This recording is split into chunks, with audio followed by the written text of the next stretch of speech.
you bad man teacher, prophet out a bad man yard. Shabuta,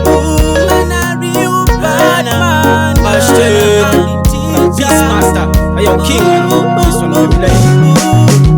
Baby wangu wandigone newe nyangwiba ne vanhu ndoshaina newe kwandichaenda ndoda kwenda newe ndendoda kugara newe ndoda uve mai vevana vangu unonditomora handikwanise kuswera ndisina kumufona ndiri murwere usipo wandimbopora moyo wangu wakasunga wakaupinza boma usazochiva njunda ikoko kuswera ndisina kumufona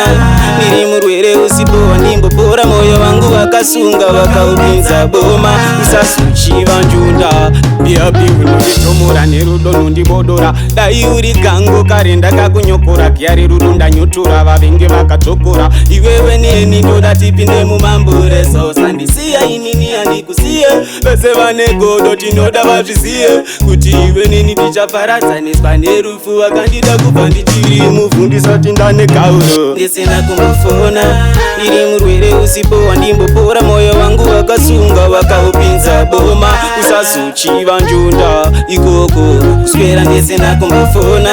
ndiri murwere usipo wandimbopora moyo wangu wakasunga wakaupinza boma usazochiva njunda ikoko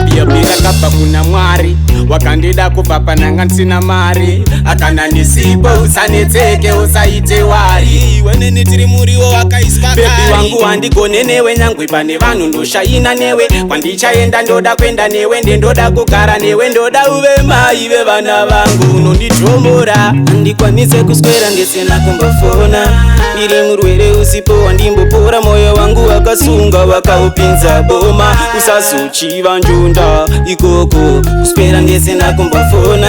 ndiri murwere usipo wandimbopora moyo wangu wakasunga wakaupinza boma usazochiva njunda ikoko